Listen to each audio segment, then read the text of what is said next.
عرب میں ہے، اس طرف ہم لوگ اپنا رخ کر کے نماز پڑھتے ہیں. لیکن اسلام جب آیا، جب نماز فرض ہوئی، اس کے بعد 4 یا 6 مہینے تک جو فلسطین میں بیت المقدس ہے، مسجد اقصی ہے، اس جانب رخ کر کے ہم لوگ نماز پڑھ رہے تھے. اس جانب رخ کر کے ہم لوگ نماز، ظہر کا ٹائم تھا. کون سا ٹائم تھا؟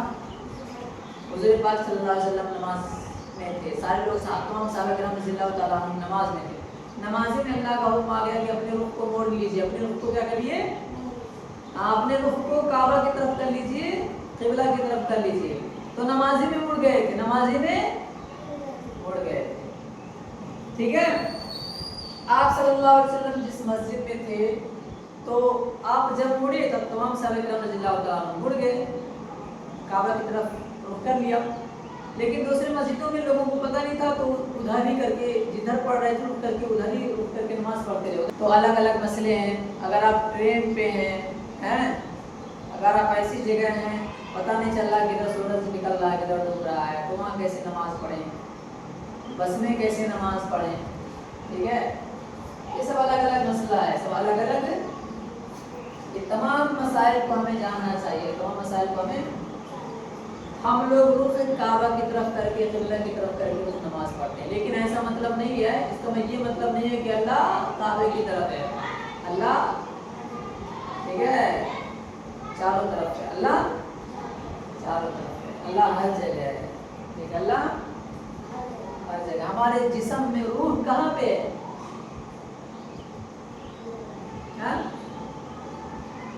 روح ہے. ہمارے جسم میں روح ہے نا. روح کہاں پہ ہے؟ پورے شریر میں. اسی طریقے سے اللہ تبارک و تعالیٰ پورے کائنات میں، اسی طریقے سے اللہ تبارک و تعالیٰ پورے کائنات میں.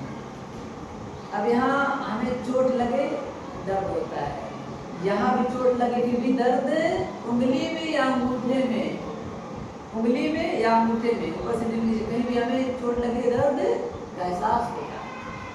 اسی طریقے سے پورے کائنات میں کہیں بھی کچھ ہو رہا ہوتا ہے، کچھ بھی ہو، اللہ کو علم ہے اس کا. اللہ کو اس کا علم ہے. اللہ کون ہے؟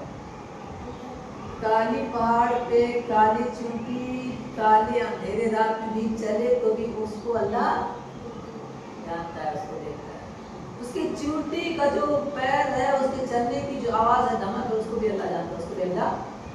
سوچو اللہ کتنا بڑا، اللہ کیسا، اللہ کتنا پاورفل ہے کہ نہیں؟ ہم اور تم کیا یہی پتہ نہیں کہ چونٹی ہے کہ نہیں پتہ ہے، کتنے دور پہ.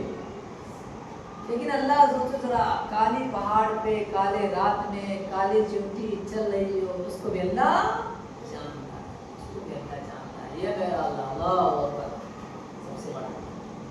یہ ہے انم علیم بذات الصدور. تو یہ ہے کعبہ، یہ ہے کعبہ. تو یہ ہے کعبہ کی تعریف. کعبہ کی جو بھی حج کرنے کے لیے جاتا ہے، جو بھی یہاں سے آپ سنیے، جو بھی حج کرنے کے لیے جاتا ہے، تو جیسے اس کی نظر کعبے پر پڑتی ہے، قبلے پر پڑتی ہے، اس کے دل کی دنیا بدل جاتی ہے. اس کی آنکھوں میں آنسو آ جاتا ہے. اس کی آنکھوں میں آنسو، یعنی جو کعبہ ہے، جو قبلہ، اس میں ایسی کشش ہے، ایسی کشش ہے عجیب.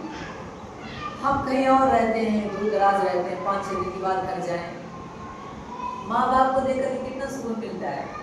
ملتا کہ نہیں ملتا ہے؟ ماں باپ بھی 1 ہفتہ کے لیے کہیں چلے جائیں، 2 ہفتے کے لیے چلے جائیں، کتنی پریشانی ہوتی ہے. لیکن جیسے ماں باپ نظروں کے سامنے آتے ہیں، کتنا سکون ملتا ہے.